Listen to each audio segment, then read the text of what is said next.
آج میں اگلے خطیب کو دعوت دینے جا رہا ہوں جو کسی تعارف کے محتاج نہیں ہے۔ فضیلت الشیخ خطیب پاکستان خطیب حق دل عزیز حضرت مولانا اشرف شہزاد سلفی صاحب استاد محترم سے التماس ہے کہ وہ اپنی اسٹیج والی کرسی پر تشریف لے آئیں۔ حضرت مولانا قاری اشرف شہزاد سلفی صاحب۔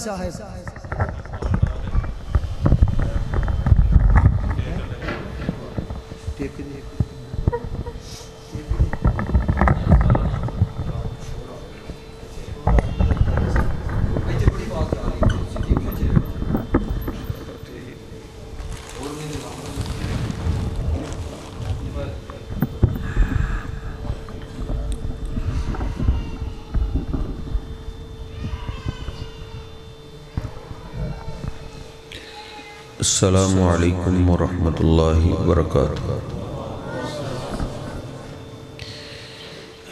ان الحمد للہ نحمده ونستعینه ونستغفره ونعوذ باللہ من شرور انفسنا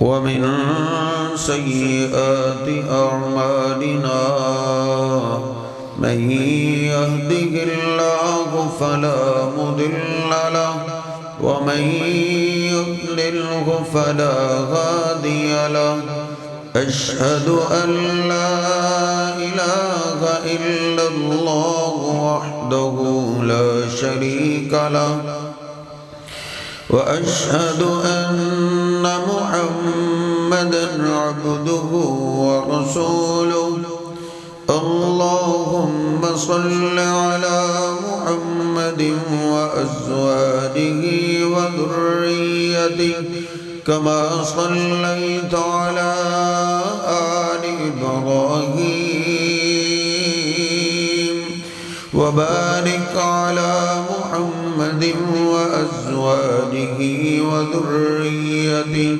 كما باركت على آل إبراهيم إنك حميد مجيد رب اشرح لي صدري ويسر لي أمري واحلل عقدة من لساني يفقهوا قولي رب زدني علما سبحانك لا علم لنا إلا ما علمتنا إنك أنت العليم الحكيم أما بعد فإن خير الحديث كتاب الله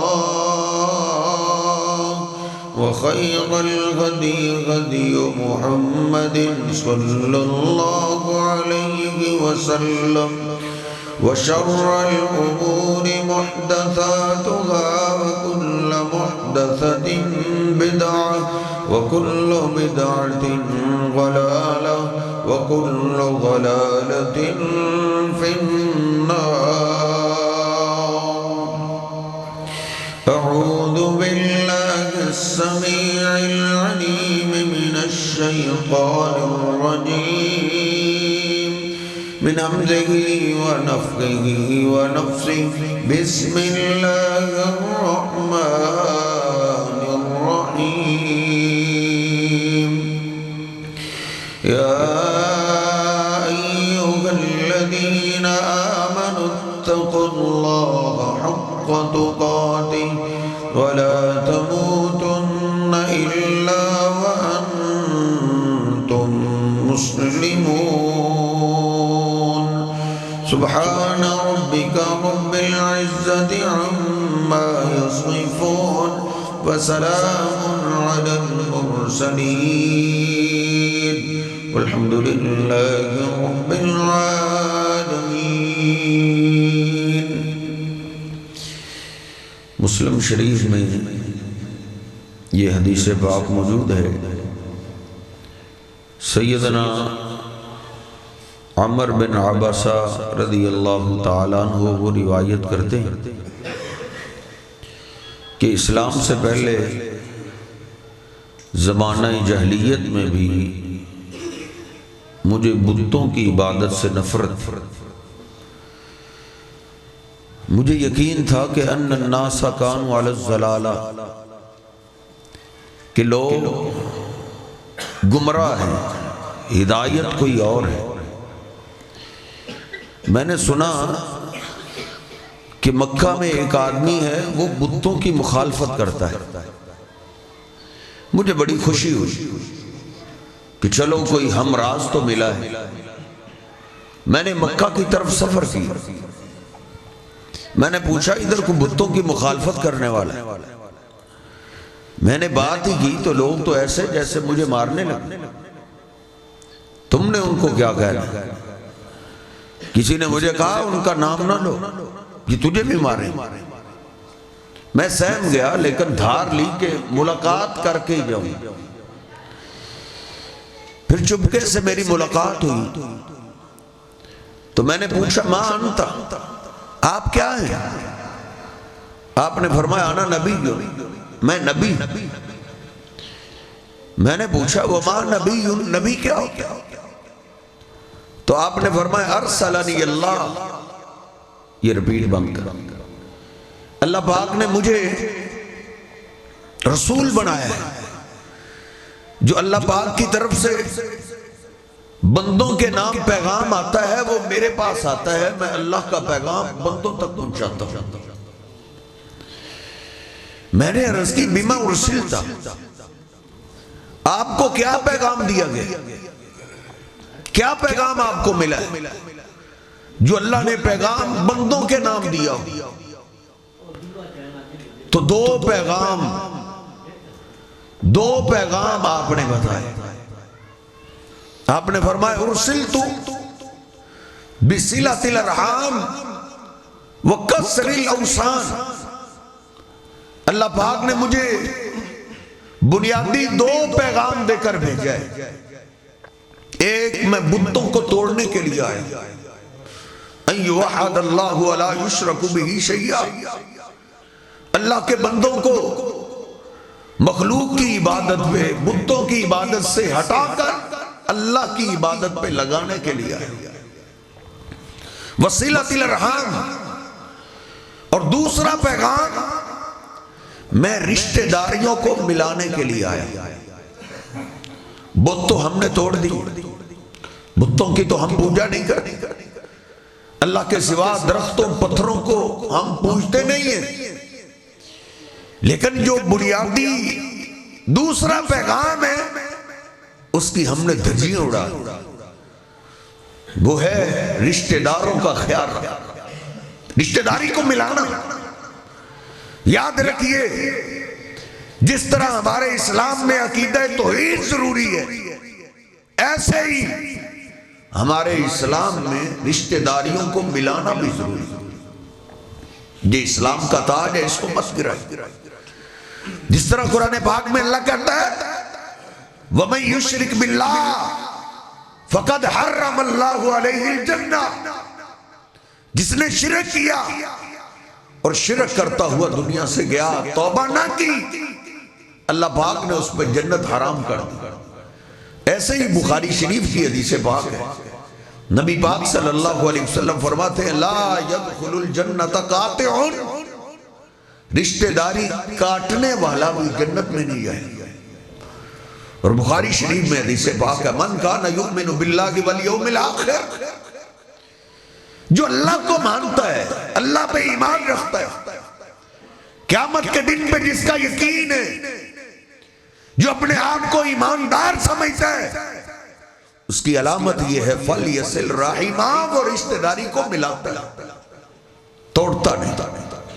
یہ ایک اسلام کی پہچان ہے، اسلام کا تاج ہے، اس کو گراتا نہیں۔ آپ کہیں یورپی ممالک میں انگریزوں کو، کافروں کو دیکھو، یہودی عیسائی، ان کے خاندانی نظام ایسے برباد ہیں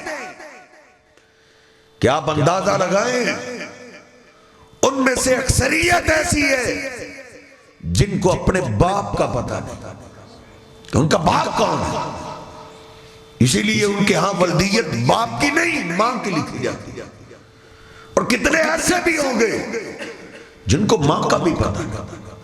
اللہ نے رشتہ داری کے ذریعے ہمارے نسب نامے پاک رکھے ہوئے، معروف رکھے ہوئے، باپ کا پتہ ہے، دادا کا پتہ ہے، پردادا کا پتہ ہے، ماں کے خاندان کا پتہ ہے، باپ کے خاندان کا پتہ ہے۔ صاحب یہ اسلام کا تحفہ ہے۔ نبی پاک صلی اللہ علیہ وسلم فرماتے، آپ فرماتے ہیں بخاری شریف میں حدیث پاک، نبی صلی اللہ علیہ وسلم نے فرمایا لما خلق اللہ الخلق، جب اللہ نے ساری مخلوقات کو پیدا کیا تو پھر اللہ نے رحم رشتہ داری کو بھی پیدا کیا۔ فاخذ بالحق والرحمان، رشتہ داری نے اللہ کے دامن کو پکڑ لیا۔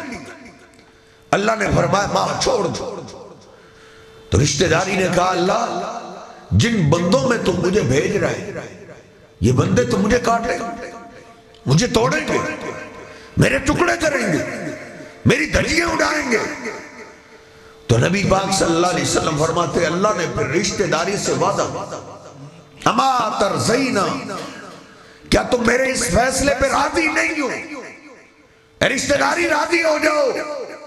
من واصل کی وصلتہ ومن قطع کی قطعتہ، جو تجھے ملائے گا میں اس کو اپنی رحمت سے ملاؤں گا، اور جو تجھے کاٹے گا میں اس کو کاٹ کے رکھ دوں۔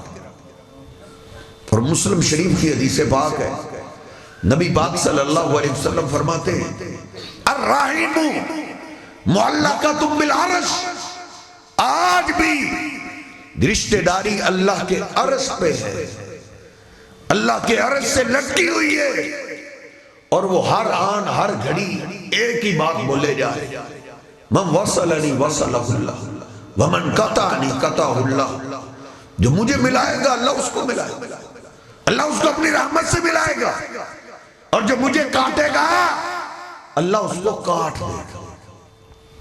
تو حضرت رشتہ داری والے معاملے میں رب نے ادھار نہیں رکھا، جو ملاتے ہیں اللہ اس کو اپنی رحمت سے پھر ملاتا ہے، پھر وہ بھی کامیاب ہوتا ہے، اس کی اولاد بھی کامیاب ہوتی ہے، پھر اس گھر میں پریشانیاں نہیں آتی۔ اور جو رشتہ داروں پہ ظلم کرے تو حضرت جی اس کی سزا بھی میرے رب نے نقل رکھی، اس کو اللہ کاٹتا ہے، اس کو کاٹنے کے کئی طریقے آتے ہیں۔ میرے حبیب فرماتے ہیں ساری انسانیت کے دل اللہ کی دو انگلیوں کے درمیان ہے، جدھر چاہے پھیر، وہ چاہے تو تیرے میرے دوست کے دل کو پھیر سکتا ہے، اور کئیوں کے دوستوں نے اپنے دوست کی جان لے لی۔ وہ چاہے تو بیوی کا دل پھیر سکتا ہے، اور کئی لوگ بیویوں کے ہاتھوں مارے گئے، وہ چاہے تو اولاد کا دل پھیر سکتا ہے، اس کو کاٹنے کے کئی طریقے آتے ہیں۔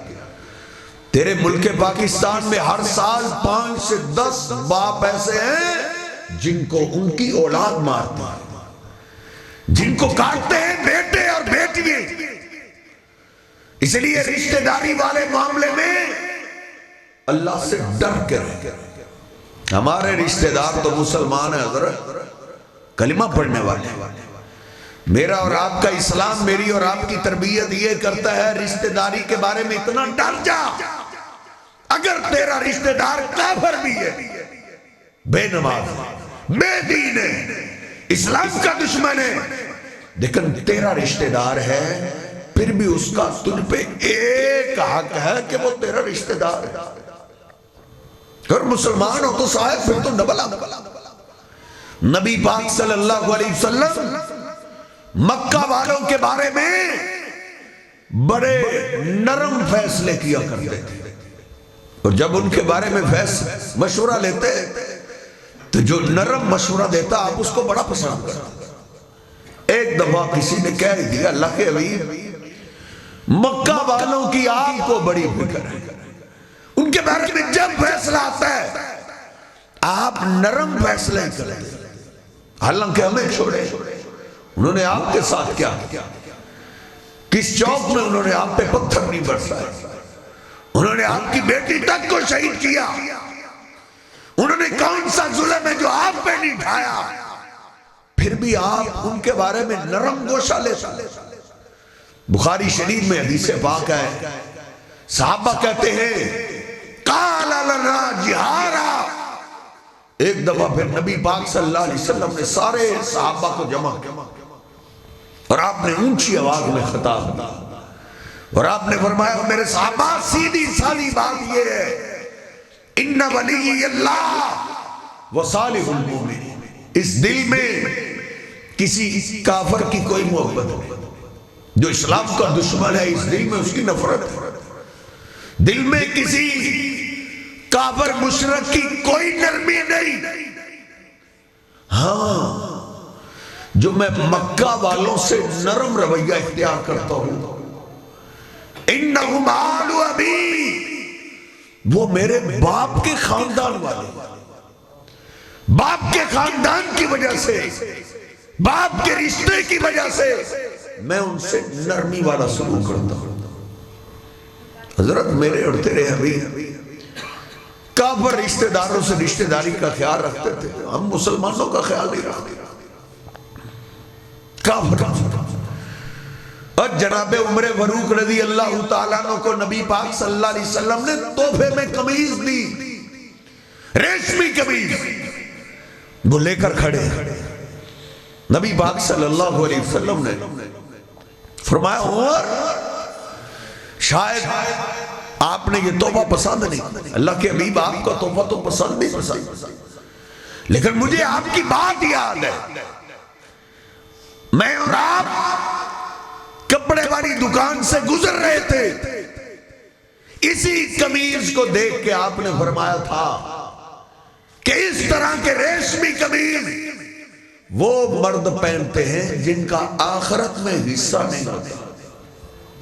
اللہ کے حبیب وہی قمیض آپ نے مجھے دے دی، آپ نے فرمایا عمر میں نے کون سا آپ کو اس لیے دی ہے کہ آپ خود پہنو، اس سے کوئی فائدہ ہو۔ اسی ہفتے میں بخاری شریف پڑھتے ہوئے، بخاری شریف پہ اب میری ڈیوٹی لگی ہے، اصل میں کتاب پڑھی اس وقت جاتی ہے جب انسان پڑھانا شروع کرتا ہے۔ بخاری شریف میں نے پڑھا جناب عمر فاروق رضی اللہ تعالیٰ کو آپ نے کہا فائدہ لے لو اس سے کوئی اور، تو جناب عمر فاروق نے سپیشل ایک بندہ تیار کیا، کہا اس قمیض کو لے لو اور مکہ میں جاؤ، مکہ میں ایک میرا بھائی رہتا ہے اور وہ میری ماں کی طرف سے میرا بھائی، ہم دونوں ایک ہی ماں کے بیٹے ہیں، اس میرے کافر بھائی کو بتا دو کہ یہ آپ کے بھائی عمر نے آپ کو تحفہ دیا۔ تحفہ کس کو دیا ہے صاحب؟ کافر کو ہے بھائی۔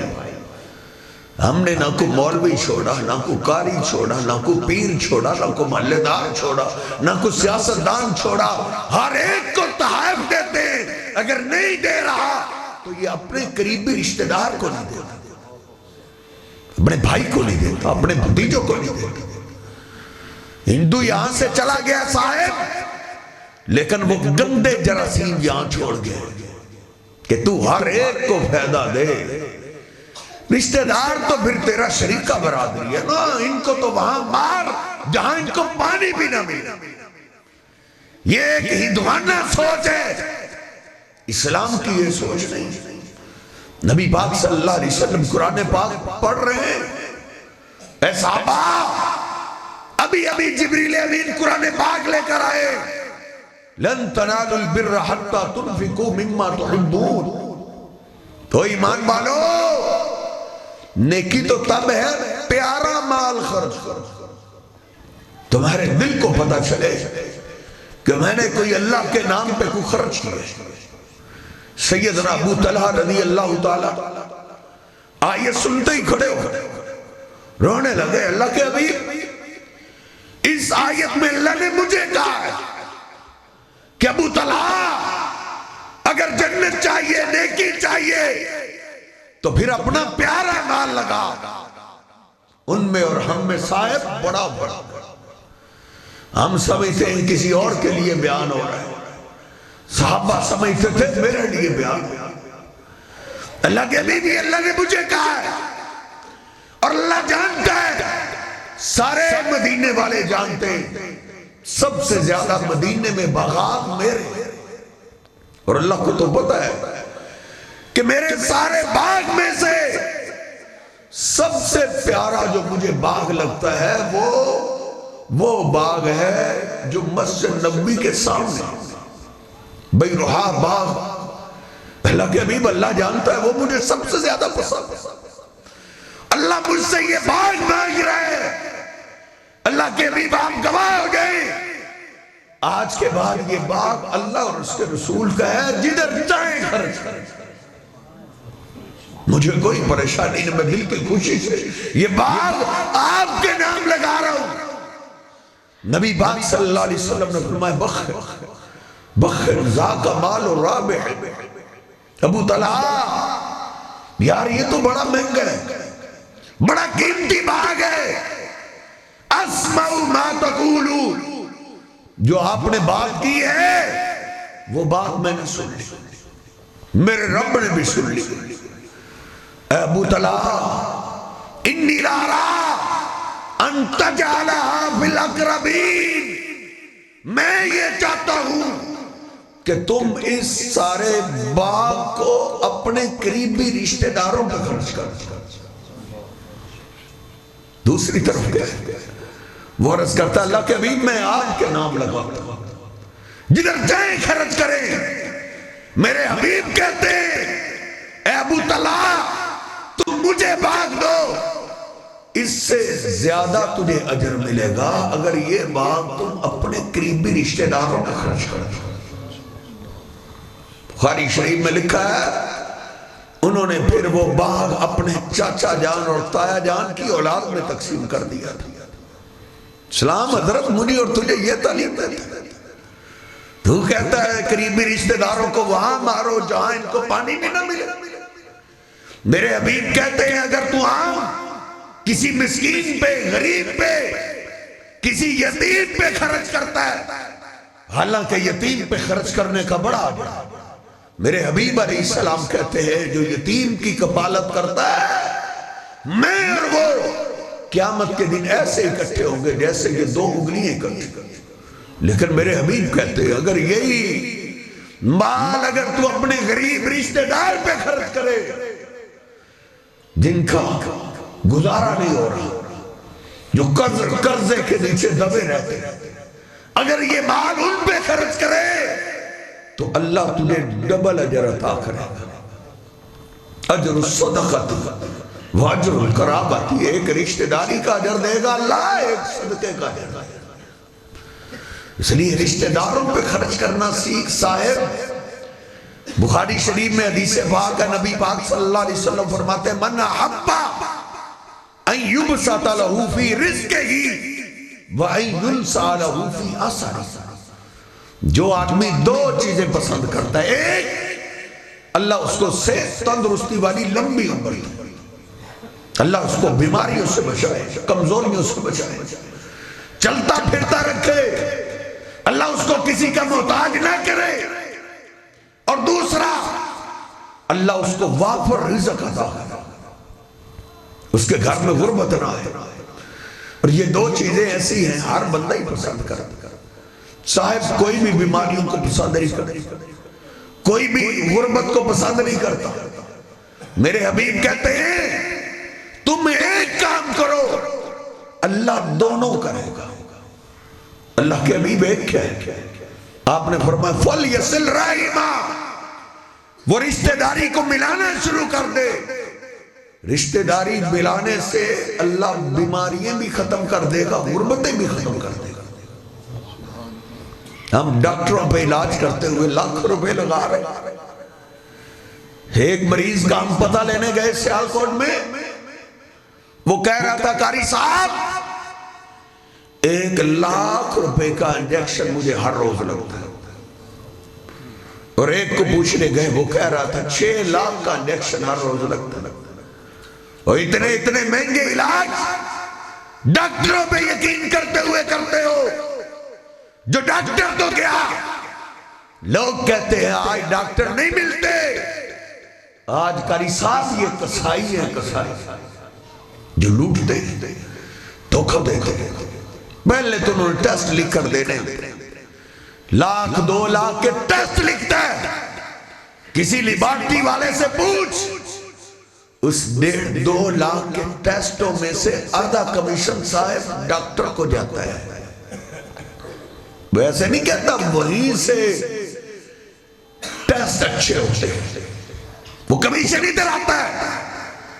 پھر میڈیسن دوائی پہ اپنی مرضی کا ریٹ لکھواتا ہے، 10 روپے کی ٹیبلٹ پہ 100 روپے کا جو مرضی کا ریٹ لکھواتا ہے، اور نام بھی اپنی مرضی کا لکھواتا ہے تاکہ ادھر کے علاوہ کہیں سے ملے بھی نہیں۔ ان ڈاکوؤں پہ یقین کرتے ہوئے اپنے بیماروں کے علاج پہ لاکھوں روپے لگاتے ہو، اور اپنے محبوب پیغمبر کی زبان پاک پہ یقین کرتے ہوئے کوئی 1 لاکھ ایسے بھی کتنی ایسی آپ کے رشتہ داروں میں بچیے ہیں جن کے پاس شادی کے لیے پیسے نہیں ہیں، تو پلاٹوں میں پلاٹ بناتا چلا جا رہا ہے، ان پہ خرچ کر، اپنے غریب بھائی پہ خرچ کر، اپنے باپ کے بھائیوں پہ خرچ کر، اپنی ماں کے بھائیوں پہ خرچ کر۔ اسلام نے مجھے اور آپ کو یہ تعلیم دی، نبی پاک صلی اللہ علیہ وسلم فرماتے ہیں رشتہ داری ملانے سے بیماریاں بھی ختم ہوتی ہیں، غربتیں بھی ختم ہوتی ہیں۔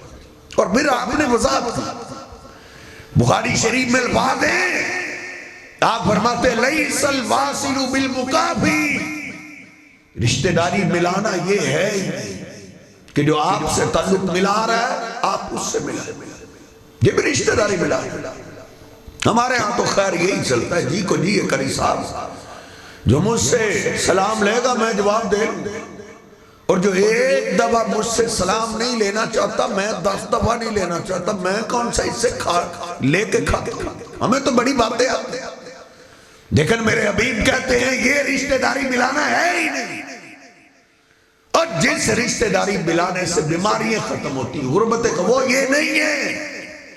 پوچھا گیا آقا وہ کون سی ہے؟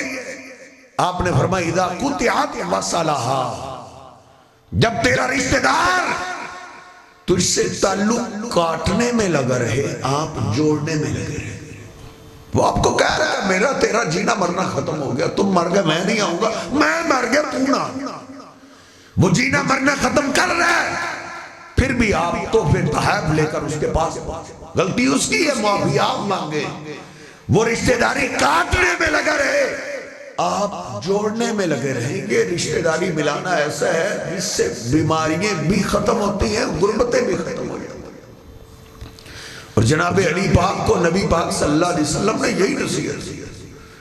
جناب علی پاک کے گھر میں میرے حبیب کی بیٹی لخت جگر تھی، اور باپ کو اپنی بیٹیوں کی بھی بڑی فکر ہوتی ہے۔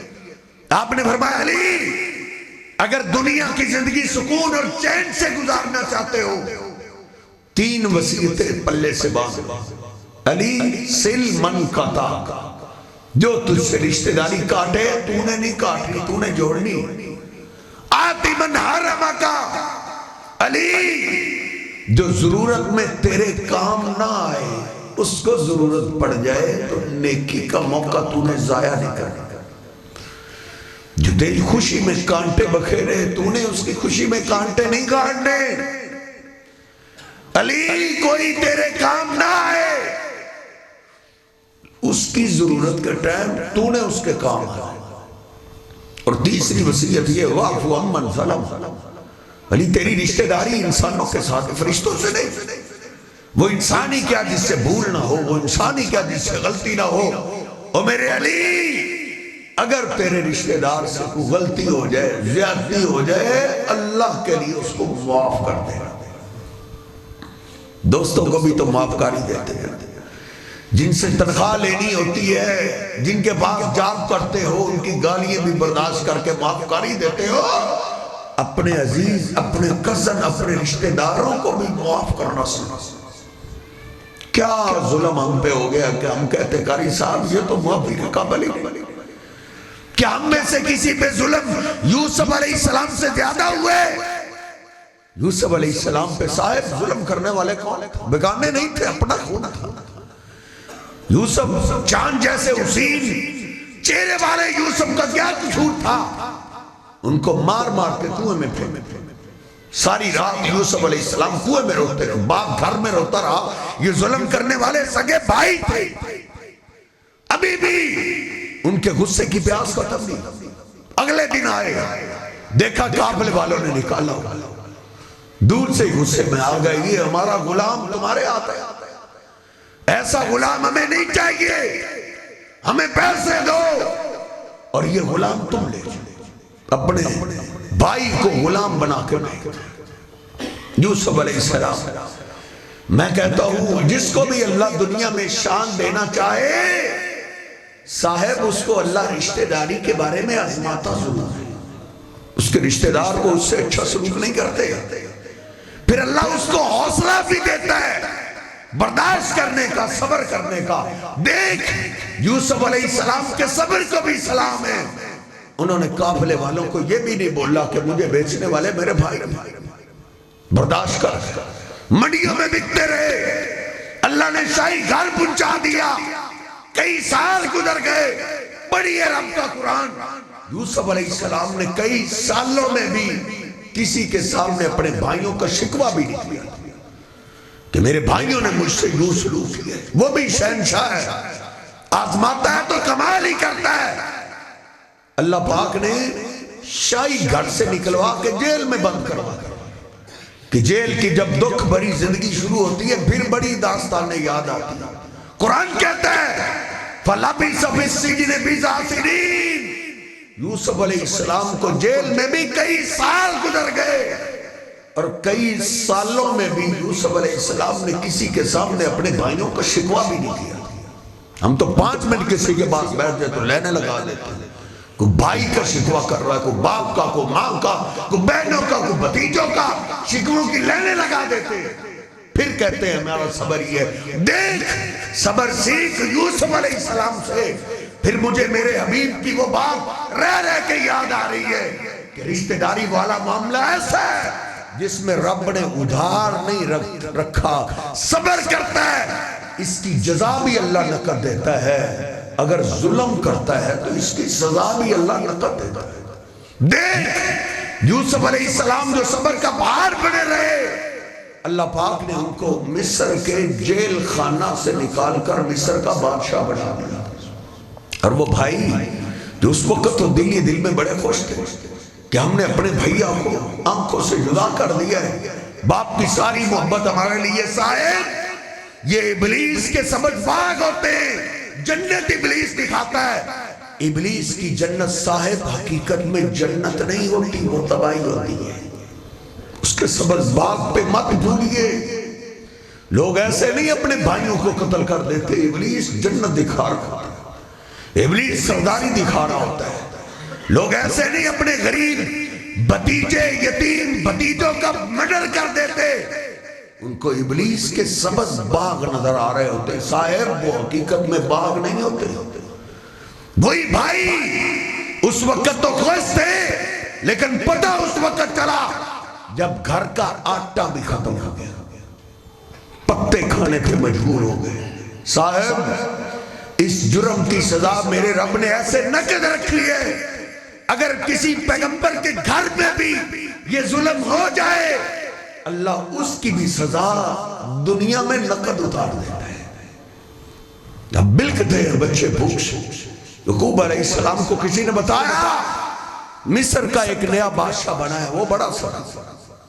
یعقوب علیہ السلام نے اپنے بیٹوں کو بلا لیا. بیٹو میں نے سنا ہے مصر کا ایک نیا بادشاہ بنا ہے، وہ تو سوالیوں کو بھی خالی نہیں لٹا. تمہارے پاس تو پیسے لے جاؤ، غلہ لے آؤ. بچے بھوک سے بلکتے، ان کا رونا مجھ سے برداشت نہیں ہوتا. بوریے لے کر پہنچے. اور ان کا جواب پتھر سے دینے والوں اور انتظار میں بیٹھنے والوں، کبھی تو میری داڑھ کے نیچے آئے گا پھر اس کی نسلوں کو بھی سبق سکھا دیں گے۔ دیکھ یوسف علیہ السلام کے سامنے بھائی آ گئے، قرآن کہتا ہے ان کے تو وہم و گمان میں بھی نہیں تھا کہ یہ کون آئے ہیں، لیکن یوسف علیہ السلام نے دیکھتے ہی پہچان لیا کہ یہ تو میرے بھائی آئے، مجھے کنویں میں پھینکنے والے بھائی آئے، مجھے غلام بنا کے بیچنے والے بھائی آئے۔ یوسف علیہ السلام نے اپنے ملازموں کو کہا یہ شاہی مہمان آئے ہیں، ان کی اعلیٰ مہمان نوازی، شاہی مہمان نوازی کی گئی۔ کہا ان کے بوریے باندھ دو غلے سے، بھر دیے گئے۔ کہا بادشاہ سلامت، یہ پیسے بھی لے کر آئے، وہی کھوٹے سکے جن کی خاطر بھائی بیچا ہے۔ صاحب جہاں اللہ کی طرف سے آ جائے وہاں یہ سونا چاندی، یہ پیسے، یہ گاڑیاں کام نہیں آتی، یہ پلاٹ کام نہیں آتے۔ ایک لمحوں کے اندر وہ ہیرو سے زیرو کر سکتا ہے۔ یوسف علیہ السلام نے ان پیسوں کو دیکھا، کہا پیسوں کو ہم نے کیا کرنا ہے، پیسے بھی واپس۔ باپ کو کہنے لگے بابا وہ واقعی بڑا سخی آدمی، دیکھ اس نے ہمیں غلہ بھی واپس دیا ہے، پیسے بھی واپس کر دی۔ پھر آئے، پھر غلہ دیا، پھر آئے۔ باتوں باتوں میں واقفیت ہوئی تو کہنے لگے اِنَّكَ لَأَنْتَ یوسف، کہیں آپ یوسف ہی تو نہیں ہوئے۔ یوسف علیہ السلام نے کتنا سادہ تعارف کیا، آنا یوسف، میں تمہارا بھائی یوسف ہی۔ صاحب تو جتنی مرضی عروج پہ چلا جائے، بھائیوں کے لیے تو ایک بھائی رہتا ہے، ماں باپ کے لیے تو ایک بیٹا ہی رہتا ہے، رشتہ داروں کے لیے تو ایک رشتہ دار ہی رہتا ہے۔ چند سلامیاں تجھے زیادہ مل جائیں ہم اپنی اوقات بھول جاتے ہیں، رشتہ دار کو پہچاننا پسند نہیں کرتے۔ لیکن دیکھ یوسف علیہ السلام اپنے بھائیوں کو کیسے سمجھا رہے ہیں، آنا یوسف، میں یوسف ہی ہوں تمہارا بھائی، لوگوں کے لیے میں مصر کا بادشاہ ہوں، لیکن تمہارے لیے میں تمہارا بھائی یوسف ہوں۔ بھائی کہاں پہ یوسف مصر کا بادشاہ، آج تو پھر ہم سے چن چن کے ایک ایک ظلم کا بدلہ لے گا۔ ڈرنے لگے، کانپنے لگے۔ یوسف علیہ السلام نے دیکھا سینس گئے، آواز دی لا تثریب علیکم اليوم، ڈرتے کیوں؟ پھر تمہارے ظلم کی داستان بہت لمبی ہے، لیکن پھر بھی تم میرے بھائی ہو، پھر بھی تم میرا خون ہو۔ لا تثریب علیکم اليوم، ڈرو نہیں، تم سے کوئی بدلہ نہیں۔ یغفر اللہ لکم، میں نے تمہیں معاف کر دیا ہے، میرا اللہ بھی تمہیں معاف کر دیا۔ یوسف علیہ السلام کی داستان سنا کے اللہ نے مجھے تجھے رشتہ داری سکھائی ہے، رشتہ داروں کو معاف کرنا سیکھ۔ دیکھ نبی پاک صلی اللہ علیہ وسلم سے بڑھ کے شان والا کون ہے، آپ کے ساتھ رشتہ داروں نے کیا سلوک کیا میں بھی جانتا ہوں اور آپ بھی جانتے ہیں، کون سا ظلم ہے جو انہوں نے اٹھایا۔ لیکن نبی پاک صلی اللہ علیہ وسلم آج بیت اللہ کے دروازے پہ کھڑے، سارے مکہ کے لوگ قیدی بن کے سامنے بیٹھے، صحابہ نے تلواریں نکالی ہوئی ہیں، گھیر کے کھڑے ہوئے۔ الیوم یوم الملحمہ، آج گوشت کرنے کا دن ہے، آج ٹکڑے کرنے کا دن ہے، آج ایک ایک پتھر کا بدلہ لیں گے، ایک ایک ظلم کا بدلہ لیں گے۔ نبی پاک صلی اللہ علیہ وسلم بولے، اللہ کی حمد و ثنا بیان کی، اور آپ نے کہا مکہ والو تمہاری ظلم کی ساری داستانیں مجھے یاد ہیں، آج میں تمہیں جج بناتا ہوں، تم بتاؤ تمہارے ساتھ کیا سلوک ہونا چاہیے۔ سناٹا چھایا ہوا تھا، سب خاموش تھے کہ کیا ہو رہا ہے۔ ایک دو سردار بولے، انہوں نے کہا کریم باپ کے کریم بیٹے ہو، آپ سے کرم کی اپیل ہے۔ جب انہوں نے کرم کی بات کی میرے حبیب علیہ السلام کی آنکھوں میں آنسو آ گئے۔ آپ کہتے ہیں مکہ والو تمہاری اور میری مثال میرے بھائی یوسف کی طرح ہے۔ یوسف علیہ السلام کے بھائیوں نے ظلم کی اخیر کر دی تھی، لیکن مکہ والو کسر تم نے بھی نہیں چھوڑی، لیکن پھر بھی میں تمہیں وہی جواب دیتا ہوں جو یوسف علیہ السلام نے اپنے بھائیوں کو جواب دیا تھا، لا تثریب علیکم اليوم، مکہ والو آج تم سے کوئی بدلہ نہیں، میں نے تم سب کو معاف کر دیا ہے۔ جس نے میری بیٹی کا خون کیا اس کو بھی معاف ہے، جس نے میرے چچا کے جسم کے ٹکڑے کیے اس کو بھی معاف ہے، جس نے میرے بلال کو تپتے ہوئے انگاروں پہ لٹایا اس کے لیے بھی معافی کا اعلان ہے۔ آپ نے معافی کا عام اعلان کیا۔ جو زد پہ اڑے ہوئے تھے، جنہوں نے اپنے خاندان کٹوائے کے بھی اسلام پہ نہیں آ رہے تھے، آپ کی معافی کے اعلان کو سنتے انہوں نے کلمہ شہادت پکار کے اسلام کا اعلان کر دیا ہے۔ اس لیے صاحب اپنے اندر کو صاف کیجئے. 30 کے 30 پاروں میں اللہ نے مجھے اور تجھے یہی سکھایا ہے. اندر صاف کر، اپنے باپ کے لیے، اپنی ماں کے لیے، اپنے بھائیوں کے لیے، اپنی بہنوں کے لیے، اپنے باپ کے خاندان کے لیے، اپنی ماں کے خاندان کے لیے اندر کو صاف کر. 30ویں پارے میں جا کے پھر اللہ نے 10 قسمیں اٹھائی. اللہ نے سورج کی قسم اٹھائی، اللہ نے چاند کی قسم اٹھائی، اللہ نے زمین کی قسم اٹھائی، اللہ نے آسمان کی قسم اٹھائی. 10 قسمیں اٹھانے کے بعد پھر اللہ نے کہا ہے قد افلح من زکاہا، دنیا اور آخرت میں کامیاب وہ ہوگا جس نے اپنے اندر کو صاف کر لیا. اور 10 قسموں کے بعد ہی اللہ نے کہا ہے وَقَدْ خَابَ مَنْ دَسَّاهَا، وہ برباد ہو گیا، اس کی اولاد برباد ہو گئی، ناکام ہو گیا، وہ گھر اجڑ گیا جس نے اپنے اندر کو گندہ کر لیا. اس لیے صاحب میں اور آپ اپنے رشتہ داروں کے بارے میں اپنے اندر کو صاف کیجیے، اسی میں دنیا آخرت کی کامیابی ہے. اللہ سبحانہ و تعالی مجھے اور آپ کو سمجھنے کی توفیق عطا فرمائے. وَأَقُولُ قَوْلِي هَذَا أَسْتَغْفِرُ اللَّهَ لِي وَلَكُمْ وَلِسَائِرِ الْمُسْلِمِينَ.